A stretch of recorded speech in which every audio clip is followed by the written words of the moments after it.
작업할 컨셉 좀 설명을 드릴게요. 차가 이렇게 사고가 나서 왔잖아요. 그죠? 뒤 쿼터 판넬만 일단은 손상이 됐잖아. 뒤 휀다라고도 얘기하고 쿼터 판넬이라고, 첫 번째 판넬, 두 번째 판넬, 세 번째 판넬, 마지막 판넬, 네 번째 판넬에서 쿼터 판넬이라고 얘기하는데, 사실은 이 쿼터 판넬이 지금은 여기가 얘 K5 같은 경우는 끊어져 있지만 보통 이렇게 같이 올라가잖아요. 그래서 쿼터 판넬 작업할 때 작업이 쉽지는 않아요. 이 부분하고 이 부분 때문에. 그렇죠, 그죠? 자, 데미지가 이렇게 왔어. 원래 판금을 해가지고 와야 되는데 일부 망치로 좀 펴놨고, 사실은 이 부분만 블렌딩 하게 되면 작업을 쉽게 할 수가 있잖아요. 그죠? 그래서 범퍼를 벌리고 일단 작업을 진행을 할 건데, 자, 여러분들이 두 가지 형태로 할 수가 있겠죠. 처음에 칼라 매칭을 완벽하게 해가지고 끊어가지고 블록 도장을 하겠다 하는 방법이 있고, 아, 이 정도면 충분히 살릴 수 있으니까 블렌딩 할 수 있는 여지가 되니까 블렌딩 하겠다, 뭐 이렇게 정할 수가 있겠죠. 작업 공정 자체를. 그죠? 그래서 여기만 블록 도장하게 되면 여기 안에 내부 마스킹하고 뭐 이런 거 다 하는데, 기본적으로 투명, 베이스 코트는 블렌딩 하되 투명을 여기서 끊어가지고 블렌딩 신나로 페이딩 아웃 시킨 다음에 광택을 내면 좋은데, 보통 투명 같은 건 그 작업이 공정이 더 힘드니까 투명은 전체적으로 다 뿌려줄 거예요. 근데 중요한 거는 여기 하지 공정, 버티 공정부터 서페이서, 베이스 코트 블렌딩까지 가는 것들을 공정을 진행을 할 건데, 이게 머릿속으로 작업하기 전에 패더 엣지를 어떻게 만들고 샌딩을 어떻게 하고 작업 부위가 공정별로 어떻게 갈지를 생각을 해야 돼요. 자, 패더 엣지 만들면 지금 철판 음대까지 까면 구도막 제거를 먼저 해야 되겠죠. 그죠? 구도막 제거하는데, 구도막 제거하고 나서 맨 철판까지 노출시킨 다음에 버티 작업을 하게 되면은 구도막하고 철판 사이에 단차, 우리가 어저께 얘기했던 마이크로미터 단위의 단차가 있기 때문에 패더 엣지를 얼마만큼 넓게 해주냐가 중요해요. 그래서 기본적인 글로벌 스탠다드는 3cm, 30mm 이상 넓게 펼쳐줘라 하는 겁니다. 그래서 샌딩 하다 보면 맨 철판이 나오고 구도막이 나오면 이 면을 넓게 좀 펼쳐줘야 돼요. 그래서 여러분들이 버티 작업을 한 다음에 패더 엣지 안쪽으로 버티가 다 들어와야 돼요. 구도막 위로 넘어가면 옆에서 나중에 도장 다 끊으면 그 라인이 보인다는 거예요. 그게, 그죠? 그거를 조심해야 되고, 그럼 버티가 이만큼 간다. 그럼 샌딩을 막 치고 서페이스 공정은 요만큼 간다. 그 다음에 언더베이스는 요만큼 간다. 펄은 요만큼 간다. 그럼 거의 이 정도까지는 아마 색깔이 올라가야 될 거예요. 그죠? 그럼 이 정도는 다 살릴 수 있으니까. 자, 칼라의 차이라고 하는 거는, 자동차 같은 경우는 보통 13개의 면으로 있다고 얘기를 해요. 앞뒤 범퍼 양쪽에 4개씩, 지붕 루프까지 해가지고 트렁크까지 해서 13개의 면이 있는데, 칼라의 편차가 생기는 건 판넬 투 판넬의 편차예요. 그러니까 이 안에서 아무리 복가시를 많이 쳐더라도 색깔의 이질감은 적어 보인다고 얘기를 하는 거예요. 그래서 오늘은 색짓기로 찍어가지고 나오는 칼라를 그냥 스프레이 한 다음에 칼라 톤이 어떻게 나오는지 확인을 하고 여러분들한테도 보여드릴 거예요. 작업하는 공정을 보여서 확인을 한 다음에, 아, 이 정도 칼라면 별도의 조색 없이 블렌딩을 할 수 있겠구나 하는 겁니다. 근데 그 기준이 애매하죠. 그럼 칼라의 정확도가 몇 프로 정도 나와야지 블렌딩을 할 수 있지? 이런 게 좀 애매하잖아요. 그거는 시편부터 뿌리고 건져서 보면서, 아, 이 정도 칼라는 입자가 요러니까 가능하다 아니다를 제가 여러분들한테 또 설명을 해드릴 거예요.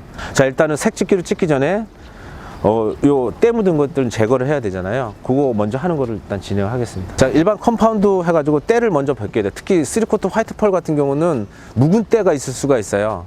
그럼 광택기를 내면 되게 밝아지거든요. 그러니까 그런 것들도 한번 확인을 하기 위해서 작업해야겠죠.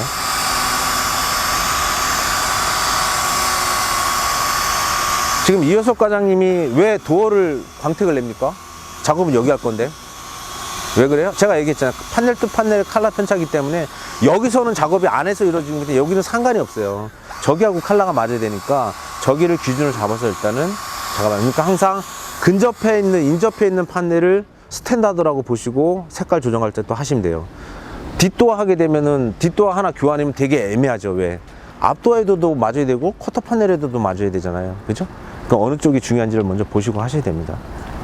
자, 이렇게 됐어요. 지금 K5 SWP 딱 보시게 되면은 커터 판넬이 여기 굴곡이 적어서 빛이 정면으로 들어와요. 여기를 정면 빛 반사각이라고 얘기하고 나머지는 측면 톤이라고 얘기하는데, 이렇게 엄밀히 따져보면 이 도화가 얘보다는 약간 환기가 나면서 지금 진해요. 거기서도 보이는지 모르겠지만 여기서 보면 입자감이 많이 살아 보이고, 얘는 약간 푸른기가 지금 돌고 있어요. 그러니까 이 정도까지 판단을 일단 하실 수 있어야 돼요.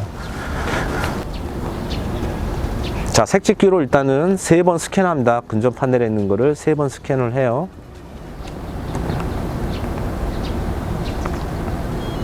세 번 찍고 저 도킹에 연결하면 데이터가 전송이 될 거예요. 컴퓨터 쪽으로 가겠습니다. 자, 클릭을 해볼게요. 클릭을 해서 어제 얘기했죠. 여러분들 쓰시는 하이텍이 480 시스템이다. 480 시스템.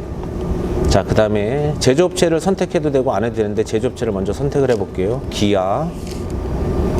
자, 그 다음에 색상 코드는 우리가 몰라요. 모른다고 가정하고, 그 다음에 칼라 카드도 없고 아무것도 없는 상태에서 스캔을 해볼게요. 자, 그러면 어떤 색상 코드로 나는지. 자, 여기 보면은 그냥 단색으로 익혀서 나왔는데 저거는 펄이 들어가 있잖아요. 펄 들어가 있는 거를 다시 한번 해볼게요. 펄 들어가 있는 것들은 펜트 시스템 480, 그 다음에 기아 해놓고 여기 이펙트.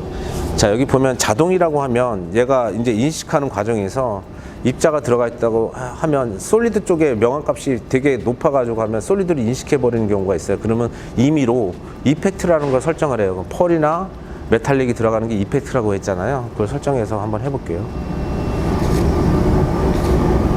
자, 그러면 벌써 닫겠죠. 자, 기아의 SWP라는 게 나왔어요. 그죠? 그래서 보통 모의 컬러로 5가지 컬러를 선정을 해서 보여줍니다. 그래서 여기 보면 값이 나오고 VCI 값이 나오고 조세코 VCI 값이 나옵니다. 이 값이라는 거는 스피스에커에서 10점 만점이에요. 10점 만점이면 퍼펙트하다는 거야. 그래서 보통 9 이상으로 올라가기도 하고, 그 값이 9.5짜리인데 지금 9.4짜리, 9.39, 9.41 이렇게 지금 자기가 찾아준 거예요. 보통 보면은 맨 위에 있는 게 가장 좋다고 이렇게 표기를 하긴 해요. 그 다음에 중요한 거는 뭐냐면 조건 등색. 요거는 메타모리즘이라고 얘기하죠. 실내, 실외, 빛의 광원에 따라 가지고 색깔들이 편차가 나는 것들, 이런 거 들어보셨죠? 그거 조건 등색이라고 얘기하고. 근데 여기서 중요한 거는 얘가 임의로 나온 조정값이 9.4짜리인데 조세코의 VCI 값도 9.4다 그러면 얘가 임의로 조정해서 개선시킬 여지가 적다는 얘기예요. 그러니까 한번 뿌려서 확인을 해봐라, 이런 내용이고. 요거 하기 전에 우리가 칼라를 볼 때 칼라가 15도, 45도, 110도 이렇게 표현을 합니다. 그래서 여기 보시게 되면 15도, 아까 오늘 빛이 딱 받아서 정면으로 들어오는 빛 반사각, 그거를 15도 각도라고 얘기했는데, 이 실선이 실차 판넬에 읽은 값이고 이 점선이 여기에 저장되는 데이터 값이에요.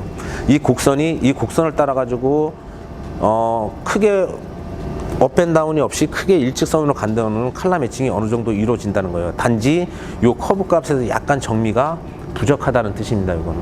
그다음 측면값에서는 자, 차체는 이런데 데이터 값은 요 밑으로 돼 있잖아요. 자, 요거는 뭐냐면 커브 곡선이 그대로 따라가네요. 자, 요거는 뭐냐면 실차보다 측면에서 명암이 약간 어둡다. 그러면 어둡다는 건 뭐예요? 측면 밝기 조정제를 나중에 지가 좀 더 넣어주겠죠. 그죠?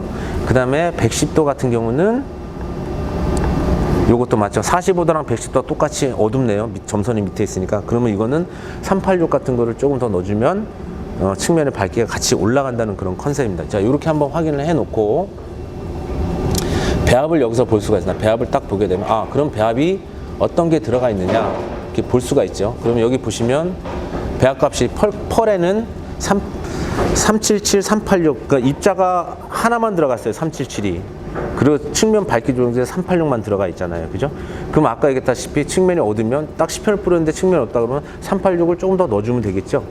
그런 컨셉입니다. 그러면 이거 배합을 클릭하면 언더 배합이랑 펄 배합이랑 두 개가 같이 뜰 겁니다. 자, 그래서 자, 여기 보면 요 바탕에는 387, 321, 그죠? 350, 328, 349가 들어가 있고, 펄에는 자, 387 수지에다가 377 질라리 펄에다가 측면 밝기 조정제 386 요거 하나만 들어가 있는 거예요. 이거 간단해요. SWP의 특성을 보게 되면 387 단독으로 쓰는 입자 쓰는 컬러가 있고 또 가루펄이나 364를 섞어 쓰는 펄이 있고 여러 가지가 있어요. 그러니까 이거는 얘가 읽어준 대로 일단 10편을 뿌려가지고 블렌딩을 할 거예요. 우리가 컬러 조정 없이. 그래서 얼마만큼 잘 매치가 되는지 한번 보자는 얘기예요. 그러면 요거를 해서 작업하는 거를 진행을 좀 하도록 하겠습니다. 3코트 펄 할 때 경화제를 탄다고 했잖아요. 3080. 그러니까 얘를 왜 타야 되는지에 대한 정의를 제가 설명드렸죠. 얘가 어떤 역할을 해주냐. 3080이 말씀드렸잖아요. 그죠? 표면이 건조된 상태에서 비중값이 높은 화이트가 알갱이가 크기 때문에 건조된 다음에 거칠거칠하단 말이에요. 근데 경화제가 들어가게 되면 약간 반강 비슷하게 나면서 표면이 매끄러진단 말이에요. 그죠? 항상 표면이 여러분들 샌딩 왜 합니까? 서페이서를 거친 거로 샌딩을 해도 되는데 왜 고운 거로 샌딩할까요? 600, 800, 1000방으로 왜 샌딩합니까? 베이스 코트가 스프레이 하면 도막이 건조된 후에는 되게 얇아지는데 표면이 매끄러워 레벨링, 그 다음에 얼룩도 덜 생기고 스크래치 올라오는 것도 커버시키고 그렇기 때문에 여러분들 고운 걸로 치는 거잖아요. 그걸 거꾸로 다르게 생각해 보면 펄을 올려야 되는데 바탕 화이트가 거칠거나 그죠? 매끄럽지 않은 펄이 자리를 못 잡을 거 아니에요. 그럼 걔 자체도 얼룩이 생긴다는 얘기예요. 컬러도 시커매지고 그죠? 원래 원하는 색깔대로 안 나온다는 겁니다. 그래서 그렇기 때문에 경화제를 써가지고 반드시 작업을 해줘야 된다 이런 겁니다. 3코트 펄 할 때 바탕 컬러 흰색에 들어가는 것들은 정해져 있습니다. 자, 387 수지 단독 하나에다가 백색 화이트 321 주종 컬러가 화이트니까 화이트가 많이 들어가겠죠? 그거 하나에다가 그 다음에 명암을 조정하려면 블랙이 들어가야 될 거 아니에요. 블랙이 전홍 고농하고 젯블랙 딥블랙이 있는데 화이트 고농에다가는 무조건 전홍 블랙을 씁니다. 같은 고농을 쓰게 되면은 회색이 나오기 때문에 제일 전홍을 쓴다. 모든 도료회사의 전홍 블랙은 다 갖고 있죠. 그거는 불변의 법칙이야. 안 바뀌어요.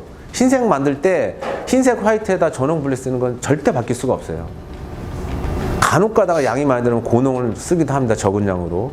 그 다음에 또 하나 들어가는 게 옥사이드 옐로우라고 하는 328. 걔가 들어가야지만 기존에 갖고 있는 색감, 황감 이런 것들이 올라옵니다. 근데 328이라는 거는 거의 주황빛에 가까운 노란색이에요. 그 빛을 잡아주기 위해서는 거기에 상응하는 반대되긴 보색이 들어가야 되거든요. 그래서 보통 여러분들 쓰시는 게 그린 전홍이나 블루 전홍, 349나 351을 쓰게 됩니다. 그러면 328을 은근히 잡아주면서 328 빛깔도 나고 너무 그 주황빛 나는 거를 얘가 살짝 잡아주면 색톤이 녹노랑 쪽으로 싹 생긴다는 얘기예요. 그 다음에 경화제 넣고 6050 에디티브 넣고 사용하시면 된다는 얘기예요. 자, 이렇게 일단 칠을 탔습니다. 우리 시편 뿌리는 거 한번 보러 갈게요. 3코트 바탕 화이트 펄 뿌릴 때 백색이 은폐가 안 나오기 때문에 여러분들 쉽게 하려면 3번 뿌린다고 생각하면 돼요. 3번 뿌리는데 1회 뿌리고 에어로 말린다.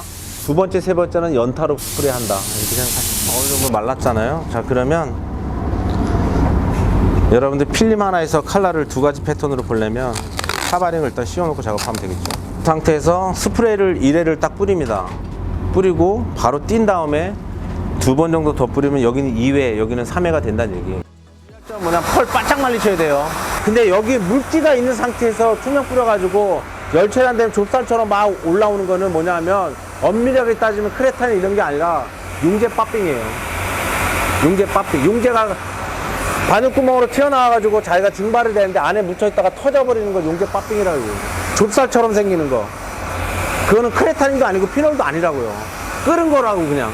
융제 빠빙. 그렇게 이해하시면 돼요. 이제 컬러를 보시면 2회, 3회짜리가 명확하게 구분됩니다. 이 위쪽이 지금 이렇게 제가 지금 보는 것 같아 진하거든요. 3회는 어둡다는 얘기고 얘는 밝다는 얘기가 아니라 그죠? 펄이 올라갔으니까 밑에 걸 감춰줬겠죠. 자, 2회, 3회짜리 기준이 어떻습니까? 명암 차이 보이시죠? 2회는 밝고 3회는 약간 어둡고 보이시나요? 저쪽 측면에서도 보고. 자, 그 다음에 중요한 건 명암은 봤어요. 정측면에서 명암감이나 색 이런 건 봤어. 그 다음에 여기 들어가는 입자들, 이펙트 입자, 펄이나 이런 것들이 제대로 비쳐 나오는지 보려면 어떻게 돼요? 빛이 필요하죠. 지금 햇빛이. 여기서는 사실은 입자감이 하나도 안 보여요. 명암만 보이는 거지. 그래서 여러분 3코트 펄 할 때 이렇게 가려진 상태에서 색톤을 볼 때는 무조건 바탕칠에서 명암이나 색톤을 이 상태에서 보는 거예요. 자, 그 다음에 입자를 보려면 햇빛이 있어야 되잖아요. 그죠? 햇빛 있는 데로 딱 와서 봅니다. 그러니까 앉아야 된다고 그랬죠. 제가 햇빛이 위에 있으니까 앉아서 이렇게 딱 보시면 여기 빛 들어오는 여기 지금 햇빛이 이렇게 지금 비치고 있거든요. 여기를 빛 반사각이라고 얘기해요. 15도 각도. 아까 그래프에서 맨 첫 번째 있던 때. 그죠? 그 첫 번째 있던 때. 거기를 우리가 빛 반사각이라고 얘기합니다. 그 다음에 이렇게 딱 내리고 사이드 측면 이렇게 본 거 요거를 측면 톤이라고 얘기해요. 45도 각도로. 그죠? 그래서 여기서 이렇게 딱 보시면은 빛 반사각이 딱 보이죠. 지금 이 정도 상태면은 거의 90% 나왔다고 보면 돼요. 그럼 블렌딩 할 수 있겠죠, 이 정도 가지고는.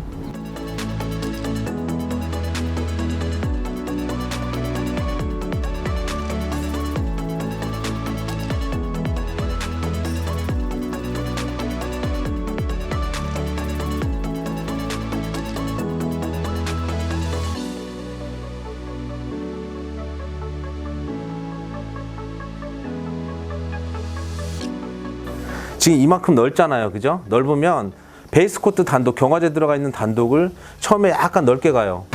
1회 도장할 때 넓게 쭉 뿌려놓고 에어로 말리기죠. 그죠? 에어로 말린 다음에 두 번째 뿔 때는 여기서부터 약간 좁게, 세 번째는 더 좁게 해가지고 이 부분을 완벽하게 은폐시키면 되는 거예요. 자, 그럼 어떤 현상이 일어나요? 이쪽으로 가면 갈수록 도막은 얇아지겠죠. 이쪽으로 가면 갈수록 도막이 두꺼워지면은 나중에 블렌딩 할 때 다크라인이라든지 여기 자국이 생길 수가 있단 말이에요.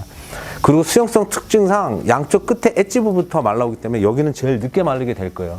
우리가 실질적으로 칼라를 올릴 부분은 이 판넬이지 이 판넬이 아니란 말이에요. 그죠? 그럼 이쪽은 최소한 데미지가 적게 가끔 해주면 되잖아요. 과거에 유성 뿌릴 때 여기서 뿌려놓고 펼치고 했는데 그렇게 하실 필요가 전혀 없다는 얘기예요. 넓게 먼저 이래 가고 안으로 좁혀서 밖에서 안으로 뿌려라 해가지고 아웃 앤 인 방법을 합니다. 요거 일본 애들이 자주 잘 쓰는 방법이에요. 유성할 때도 일본 애들은 보카시를 이런 식으로 많이 칩니다. 근데 우리나라 문제는 블렌딩 자체가 현장이거나 아니면 밖에서 인정을 안 해주기 때문에 거의 블렌딩 기술이 훨씬 일본 애들보다 많이 떨어져 있어요. 하는 방법이. 그래서 일단 바탕 칼라를 어쨌든 넓게 해서 안으로 좁혀서 뿌려서 은폐를 시킨 다음에 그럼 마른 다음에 이 부분 아무래도 이렇게 살짝 가스 같은 게 차 있을 수도 있잖아요. 그죠? 그러면 먼지 퍼로 먼저 털어내고 그 다음에 블렌더를 이만큼 뿌립니다. 그 다음에 젖어 있을 때 펄을 뿌리는데 펄도 마찬가지로 블렌더 끝에 경계면으로 넘어가 줘야 돼요. 넘어가서 일단은 이 부분 끝에 있는 이 부분이 오버랩되게 넘어가 준 상태에서 안으로 좁혀서 뿌리는 거예요. 그럼 펄 2번 뿌렸잖아요, 우리가. 그죠? 펄은 2회로 완성을 해야죠. 그렇게 말려 놓으면 이 면이 깨끗하게 나올 겁니다. 그럼 어떻게 돼요? 이쪽 부분, 손상되지 않은 이쪽 부분에 데미지가 훨씬 적겠죠. 이해되십니까? 무슨 얘기지? 그럼 아까 처음에 오리지널 방법의 차이점 뭐예요? 블렌더를 2번 뿌리냐 1번 뿌리냐 그 차이밖에 없어요. 그 수용성의 특징상 베이스 코트를 이렇게 막 뿌릴 때 가스 차는 게 유용성보다 훨씬 덜 차기 때문에 염려 안 하셔도 돼. 다 말랐는데 이 부분에 가스 차 있으면 어떡하지? 먼지 포로 털고 위에다가 블렌더 뿌려놓고 펄 올라가면 안에 다 밖에서 카바가 다 돼요. 이해되십니까? 그러니까 여러분들이 영상 콘텐츠 보실 때 유럽에서 3코트 펄 뿌리는 거 오리지널 방법인데 그 친구 보면 블렌더 뿌리고 언더 뿌리고 말리고 블렌더 뿌리고 펄 뿌리고 말리고 투명 뿌리고 이렇게 할 거예요. 근데 그거를 약식으로 해도 큰 문제는 없다. 언더 뿌리고 말리고 블렌더 뿌리고 펄 뿌리고 말리고 블렌더 뿌리고 말리고 하는 게 아니에요. 젖어 있을 때 하는 거예요. 그렇게 하면 블렌더 한 번 뿌리니까 공정이 줄어들고 여러분들 작업을 빨리 할 수 있다는 얘기예요. 자, 중요한 거는 모션인데, 자, 우리가 블럭 도장할 때는 직각으로 뿌리세요 이렇게 얘기하는데 블렌더 뿌릴 때 이거 블렌딩 할 때는 스프레이 모션 자체가 약간 아크 형태라고 얘기합니다. 활이라는 뜻인데 보통 블렌더 일반적인 표준 도장할 때는 이렇게 블럭 도장에서 직각이 되게 뿌리세요 이렇게 하지만 블렌딩 할 때는 손목 스냅을 줘가지고 약간 이런 식으로 뿌리셔야 돼요. 이런 식으로. 그래야 양쪽 테두리는 칠이 얇게 날아간다는 그런 의미입니다. 지금 먼지포 작업하는 것도 저렇게 한쪽으로 쓸면서 먼지를 닦아내야 되거든요. 오버스프레이 된 거를 털어내는 건 개념이기 때문에 한쪽으로 털면서, 그러니까 우리가 도장을 하지 않을 면을 최대한 살려준다고 생각하시면 되니까 지금 봐서 내가 바탕을 어느 범위까지 뿌릴지를 생각을 해야 되겠죠. 패턴 다시 한번 확인하고 정상적으로 분사되는지 확인을 하고, 자, 이제 스프레이 들어갑니다. 처음에는 좀 넓게, 그죠? 지금 바탕이 아무것도 안 깐 상태예요. 그라운드 코트 가지고만 하는 겁니다.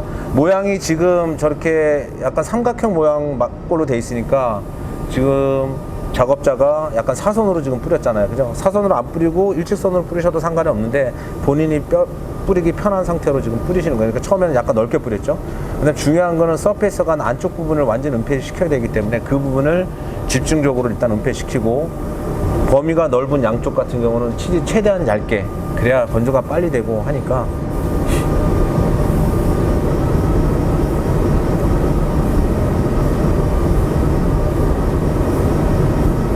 컬러가 점점 입혀지고 있죠.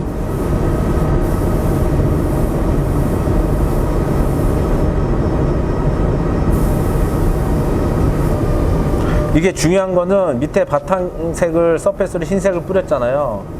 흰색이건 아니건 간에 바탕 그라운드 컬러를 완전히 은폐시키는 거를 목적을 가지고 하셔야 돼요. 왜냐면 중요한 게 컬러기 때문에. 우리 표준 작업할 때 바탕을 3회 뿌려서 완전히 은폐시키고 했잖아요. 근데 저거를 대충 뿌리게 되면 이상하게 서페이스랑 색톤이 막 맞아가지고 색깔이 이상하게 나올 수 있으니까. 그러니까 흰색 뿌릴 때 무조건 흰색 서페이스 쓰는 게 좋긴 좋죠. 자, 이러면 일단 작업이 끝난 겁니다. 바탕은 이제 경화제 들어갔으니까 바짝 말려야 되죠, 그죠? 그러니까 열을 60도에 한 5분 10분 건조해도 되고 40도로 좀 올려가지고 바람으로 같이 말려도 되고. 이제 바탕에 경화제가 들어가 있는 타입의 칼라 베이스 같은 경우는 사실은 에어블로잉을 안 하는 게 좋아요. 왜 그러냐면 거기 들어가 있는 경화제가 이 NCO기가 위로 뛰면서 칼라들이 약간 뒤집어질 수가 있어요. 만약에 에어를 쓴다 그러면 거리를 좀 먼 데서 약하게 틀어가지고 온도를 올려서 하시는 게 좋아요. 자, 이제 펄 블렌딩 하는 거 잘 보세요. 이제 건조가 됐으니까 먼지포로 저렇게 쓸면서 털어내죠, 그죠? 저 부분 만약에 여러분들 하셨을 때 뭐 오버스프레이 더스트가 심하게 생겼다 그러면 한 1000방 정도 같은 거 살짝 쳐주면 되니까 걱정 안 하셔도 되고, 웬만하면 샌딩을 안 하시는 게 좋아요. 왜 그러냐면 블렌딩을 한 자리이기 때문에 거기 단차 생겨버리면 안 되거든. 그러니까 먼지포로만 저렇게 살짝 털어내 주시고 완전히 은폐가 됐는지 확인을 해 주시는 게 중요하죠. 자, 블렌더를 뿌리죠.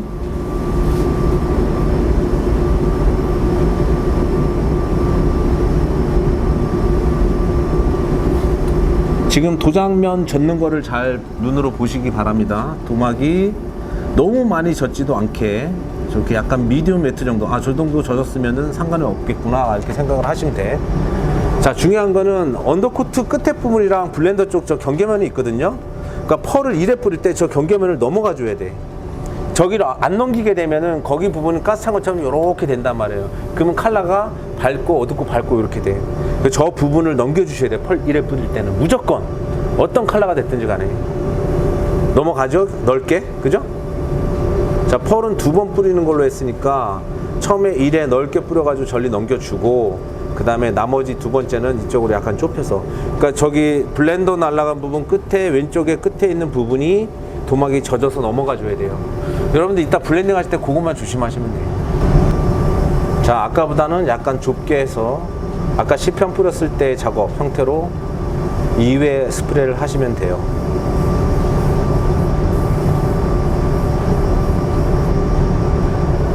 자, 작업 완성됐죠? 그다음에 건조한 다음에 투명 뿌리면 작업 끝입니다.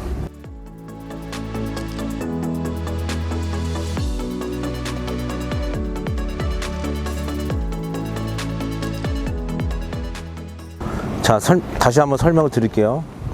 3코트 블렌딩 할 때는 처음에 경화제가 희석되어 있는 언더 컬러를 뿌리고 은폐를 시킨다. 그 다음에 건조를 한다. 그 다음에 먼지포로 털어낸다. 블렌더를 뿌린다. 그죠? 블렌더 젖어 있는 상태에서 펄을 뿌리는데 펄이 1차 펄이 요 블렌더 끝부분은 무조건 넘어가 줘야 된다. 여러분들 좀 이따 블렌딩 할 때도 마찬가지예요. 서페이스 뿌린데 넘어가 주고 2번 뿌렸으니까 2번 뿌린다. 그 다음에 여기 보면 약간 음영지면서 명암이 약간 어둑툭툭한 건 뭐냐면 이 부분 먼지 잡고 막 블렌딩 해가지고 또 치게 되면 색깔이 약간 점점 탁해져요.